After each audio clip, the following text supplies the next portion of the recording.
Et bah pourquoi t'as envie de prendre des cours de chant et tout ça, quoi? Bah alors, j'ai fait du chant avant quand j'étais pas très bien et j'avais besoin de faire sortir quelque chose, donc j'en ai fait quand j'avais 16 ans, j'en ai fait pendant 2 ans avec une chanteuse de lyrique qui donnait pas de cours à la base, qui était juste chanteuse d'opéra, donc elle m'a fait des cours pendant 2 ans, j'ai progressé mais j'ai pas non plus... Enfin, moi, le lyrique, c'était pas spécialement ce qui m'intéressait. Moi, je suis plus musique actuelle. Et aujourd'hui, j'ai un groupe, et ça fait 2 ans que j'ai un groupe avec Gauthier, avec son meilleur ami, que Guillaume connaît d'ailleurs aussi. Et j'ai pas repris de cours de chant à côté. Et j'ai du mal avec ma justesse, j'ai du mal avec beaucoup de choses. Et j'aimerais bien pouvoir me mettre en confiance un peu par rapport à ça. Et me détacher aussi un peu des principes de justesse, justement, et de trucs qui, en réalité, j'ai l'impression que ça me fait plus de mal qu'autre chose. J'aimerais bien pouvoir apprendre à chanter sur scène, à gérer à peu près aussi ma présence là-dessus. Mais c'est surtout un problème de voix, et même pour les enregistrements studio. Je peux bien chanter, mais ça prend du temps en fait à sortir. Genre par exemple, je vais devoir chanter un peu en continu pendant 2 heures, et d'un coup j'ai l'impression qu'il y a un truc qui se débloque, et après ça, j'ai aucun problème avec ma voix. Tu dis que je comprends bien, il te faut 2 heures pour être bien dans ton son, quoi. En fait, après, c'est pas. Je connais à peu près les principes de respiration avec le ventre. Enfin, Anna, mon ancienne professeure de chant, elle m'a formée sur. Elle m'a appris le blop, mais je l'ai plus trop maintenant. Enfin, c'est les principes de juste reprendre de l'air plus rapidement avec le ventre. Et c'était. Enfin, je trouvais qu'il y avait un côté assez mécanique en fait dans le lyrique, et ça m'a un peu empêché, j'ai l'impression, de faire des progrès, parce que j'avais pas l'impression de contrôler quoi que ce soit, même au bout de 2 ans, où j'arrivais pas à faire ce que je voulais en fait. Et tu avais des cours de chant lyrique et tu pratiquais le chant lyrique? Non. Ou tu avais des cours de chant lyrique mais tu chantais je chantais autre chose à côté en fait. J'ai toujours fait plus de la musique actuelle. Là, actuellement, j'ai 2 chansons sur lesquelles j'aimerais beaucoup travailler. J'ai pas envie de prendre une chanson d'une autre personne ou quoi, parce que ce qui me pose problème, c'est pas de refaire les chansons de quelqu'un, parce que quand je connais la voix, j'ai aucun problème à reprendre la chanson. Mais là, c'est autre chose parce que c'est des compositions, donc le faire bien dessus comme je l'aimerais, c'est compliqué. Et surtout, j'ai tendance à bloquer ma voix en fait.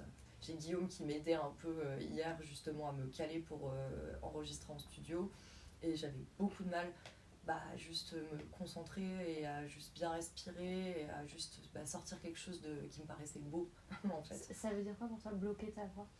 J'ai l'impression qu'il y a toujours un truc qui bloque en fait, c'est bloqué dans ma gorge, et il y a un moment où ça sort d'un coup. Je sais pas comment le dire, mais c'est souvent quand je chante, et à un moment c'est bon. Ok. Je saurais pas te l'expliquer mieux malheureusement, mais c'est comme ça que je le ressens. Je sais qu'aussi j'ai beaucoup de problèmes d'assurance là-dessus, parce que mes parents m'ont toujours dit que je chantais juste mais que j'avais pas de voix, que j'avais pas de coffre, que j'avais pas ce genre de truc, et j'avoue que ça... Enfin, j'ai des petites insécurités aussi par rapport à ça, qui font que je pense ça m'empêche aussi un peu de sortir la tête de ma coquille un petit peu. Ok. Et pourtant, tu chantes depuis 2 ans dans un groupe, donc vous avez fait quelques scènes. Oui, on a fait 3 dates, sinon c'était principalement du studio, et c'est tout quoi. Puis je parle très grave, mais quand je chante, j'ai une voix qui est plutôt aiguë, donc je trouve que l'équilibre, il met du temps à se trouver justement par rapport à ça. Et il y a des choses quand même que tu aimes bien dans ce que tu fais, que tu as envie de garder? Alors, justement, la chose qui est très importante pour moi, c'est ce que j'ai réussi à travailler quand je faisais des cours de chant avec Anna, c'est que j'avais une voix très nasale, très à la Madonna, c'est voix aiguë, un peu enfantine, côté un peu, pas juvénile, mais en tout cas un peu cristallin. Et c'est très important pour moi, c'est les voix que j'aime bien, et puis c'est surtout celle dans laquelle je me sens le plus à l'aise en fait. Ok. Grave, pas du tout. En fait, j'arrive pas à atteindre l'émotion que je veux ou l'intention que je veux quand je suis trop grave, alors que aigu, voire très aigu, à un moment, quand j'avais le souffle et la technique suffisante, je suis arrivée à atteindre des aigus où j'étais là, mais je peux pas redescendre en fait. Je veux rester sur cette plage-là. Ouais, exact. Okay. Je prends mon pied vraiment dans ces moments-là, et sinon, je sais qu'on a fait des chansons où parfois je chante un peu plus grave, et que ce soit Gauthier, ils me disent que c'est bien aussi, mais qui préfèrent quand même l'autre. Il y a un truc directement où l'émotion elle est brute, il y a un truc, j'ai pas besoin de forcer quoi que ce soit en fait. Ok, donc si je mets un peu tout ça au clair, t'as besoin de retrouver un son, une voix qui soit confort un peu dès le départ, de pas chanter 2 heures avant d'être confort dans ta voix. C'est ça, ça manque de... Et surtout, je sais pas les exercices à faire. J'ai essayé de refaire des trucs sur YouTube avec des nanas que je trouvais comme ça, mais je sais qu'il faut se méfier de ces trucs-là parce que j'ai senti que parfois je poussais trop sur ma voix selon les exercices et ça m'a pas du tout aidé en fait. Ok. Enfin, je sentais c'est à ce niveau-là où je sentais qu'à un moment ma voix elle se cassait en fait et j'ai eu l'impression de plus détruire ma voix que de réellement travailler dessus. Ok. Donc, retrouver du confort assez rapidement quand tu t'apprêtes à chanter, quoi. C'est ça. Avoir peut-être des petits outils qui t'aident à te placer. C'est ça, totalement. Ok. Et plutôt donc retrouver du confort dans tes aigus aussi. Exactement, en fait qu'il soit doux. En fait je suis au stade où j'ai perdu et je le sais et en fait quand ils sonnent j'ai l'impression qu'ils vont sonner d'une certaine façon et en fait c'est pas agréable. Le problème des aigus c'est que ça peut être très énervant ou ça peut être un peu il y a un côté agaçant. Mais t'as eu à un moment donné des aigus qui te faisaient vraiment kiffer. C'est ça, au bout de 2 heures quoi, mais okay. pas malheureusement c'est ça. Ok, et on part plutôt sur donc les compos. C'est ça. Donc là, du coup, texte et mélodie sont écrits. Oui, c'est ça. J'ai des trucs à te faire écouter.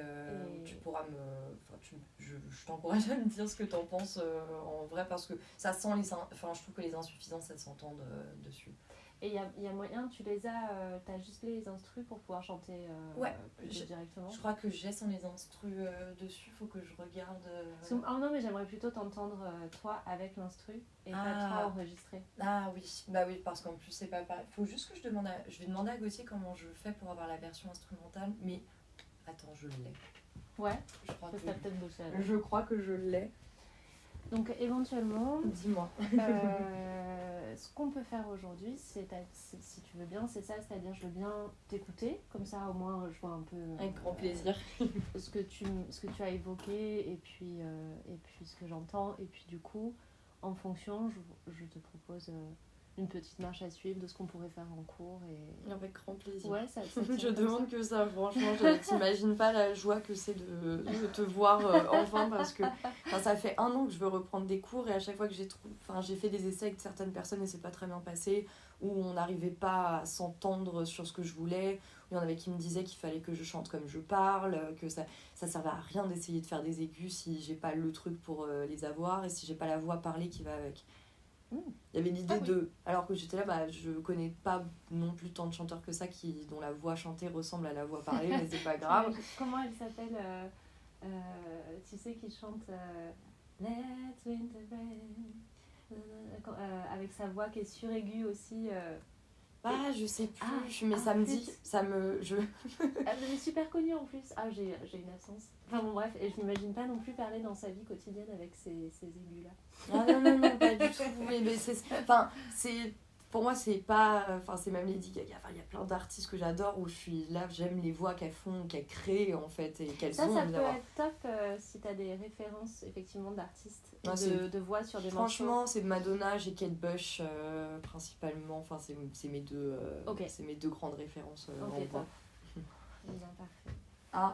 Il a pas branché mon micro. On peut faire sans micro. Je te fais sans micro. Ouais,